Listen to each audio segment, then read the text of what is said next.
दोस्तों, हम आज बात कर रहे हैं 901 सब्जेक्ट की, जिसका नाम है संज्ञान अधिगम और बाल विकास। इसके महत्वपूर्ण प्रश्न देखने वाले हैं जो 2026 परीक्षा के लिए बहुत ज़्यादा इम्पोर्टेंस रखते हैं।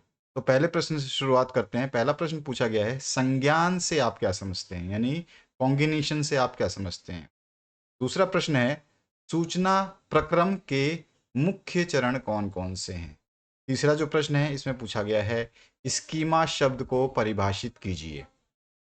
चौथा जो प्रश्न है इसमें पूछा गया है, स्मृति के कोई दो कारण लिखिए। नेक्स्ट जो क्वेश्चन है इसमें पूछा गया है, कूट संकेतन का अर्थ क्या है। छठा जो प्रश्न है इसमें पूछा गया, अनुकूलन और आत्म सातीकरण में अंतर स्पष्ट कीजिए। नेक्स्ट जो क्वेश्चन है इसमें पूछा गया है, चोमस्की के अनुसार भाषा अर्जन उपकरण क्या है। नेक्स्ट जो क्वेश्चन है इसमें पूछा गया है, बच्चों में तर्क का विकास किस आयु से प्रारंभ होता है। अगला जो क्वेश्चन है इसमें पूछा गया है, बहिष्करण से क्या तात्पर्य है। 10वां जो प्रश्न है इसमें पूछा गया है, चयनात्मक अवधान किसे कहते हैं। 11वां जो प्रश्न है इसमें पूछा गया है आपसे, पियाजे के अनुसार वस्तु स्थायित्व की अवधारणा क्या है। 12वां जो प्रश्न है इसमें पूछा गया है, वाइगोत्स्की के समीपस्थ विकास का क्षेत्र ZPD को समझाइए। नेक्स्ट जो क्वेश्चन है इसमें पूछा गया, स्मृति के विभिन्न प्रकारों संवेदी, अल्पकालिक, दीर्घकालिक का वर्णन कीजिए। नेक्स्ट जो क्वेश्चन है, बच्चों के संप्रत्य निर्माण को प्रभावित करने वाले कारकों को लिखिए। अगला जो प्रश्न है इसमें पूछा गया है, सीखने में कहानी शिक्षण के महत्व पर प्रकाश डालिए। अगला जो प्रश्न है इसमें पूछा गया है, अपसारी चिंतन और अभिसारी चिंतन में क्या अंतर है।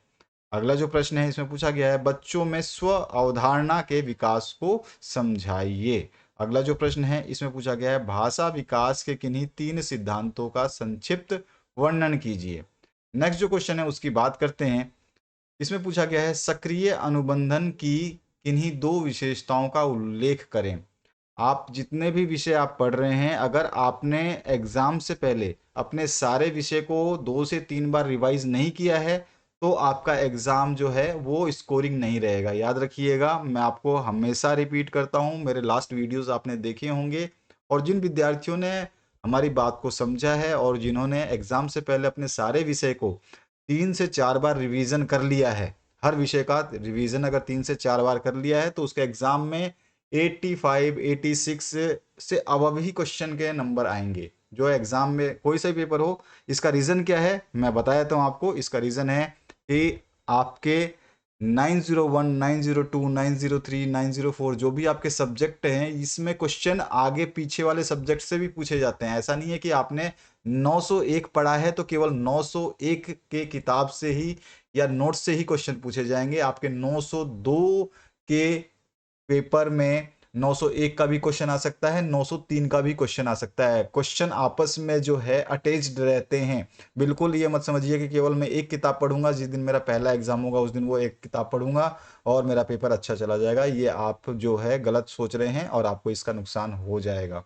तो आप जितने भी विषय हैं उसको पहले ही कंप्लीट कर लें, ताकि कोई भी क्वेश्चन कहीं से भी उठा के आए तो आप आसानी से उसको क्लियर कर सकते हैं।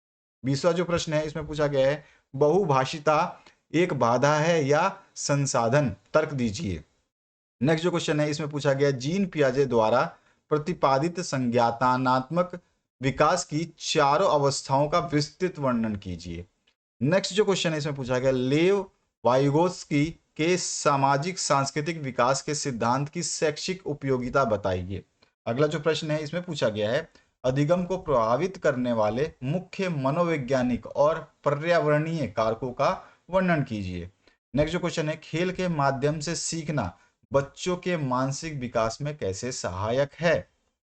अगला जो क्वेश्चन है इसमें पूछा गया है, समावेशी शिक्षा से आप क्या समझते हैं। एक शिक्षक के रूप में आप समावेशी कक्षा का प्रबंध कैसे करेंगे।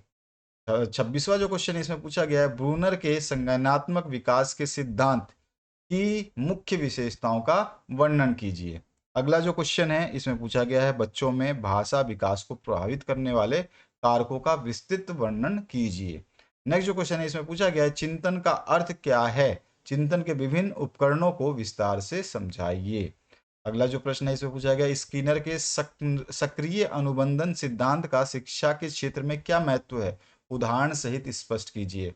और जो नेक्स्ट क्वेश्चन है इसमें पूछा गया है, मानव मस्तिष्क के विभिन्न कार्यों और सीखने की प्रक्रिया में इसकी भूमिका का वर्णन कीजिए। इसका रोल क्या है, सीख आदमी जो अधिगम करता है उसमें मस्तिष्क का रोल क्या है, इसका वर्णन कीजिए। तो ये है आपके मेन इंपॉर्टेंट जो क्वेश्चंस हैं। और आप जो है नोट्स लेकर के भी तैयारी कर सकते हैं आसानी से। जो है आप पूरे के पूरे चैप्टर्स को, जितने भी आपके सब्जेक्ट हैं उनको अगर आप पढ़ लेते हैं, मैं रिपीट कर रहा हूँ, अगर आप एग्जाम से पहले 3 से 4 बार अगर आप रिवीजन कर लेते हैं हर सब्जेक्ट को अगर आप रिवाइज कर चुके हैं या कर रहे हैं, तो ये समझ लीजिए आप जो है 85 कम से कम बोल रहा हूँ मैं, 80% भी बोल सकता था, लेकिन आराम से आप 85 से ऊपर चले जाओगे।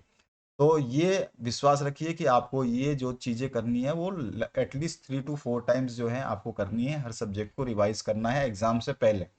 आप एग्जाम के दिन का वेट ना करें या एग्जाम से 1 2 दिन पहले का वेट ना करें, इससे आपका रिजल्ट जो है जितना आना चाहिए उतना आ नहीं पाएगा। फिर आप सोचोगे कि मैंने तो सब कुछ किया था लेकिन ये हुआ क्यों नहीं।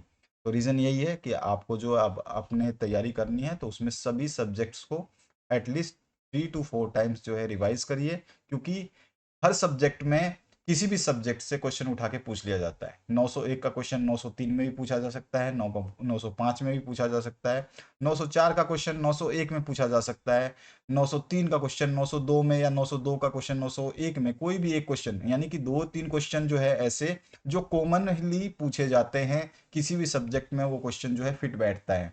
तो आशा करता हूँ कि ये वीडियो देख करके आप समझ चुके होंगे कि आपका एग्जामिनेशन प्रिपरेशन कैसा चल रहा है और आप कितने अभी तैयार हो चुके हैं। Thank you very much. मिलेंगे नेक्स्ट वीडियो में इंपॉर्टेंट क्वेश्चंस के साथ में।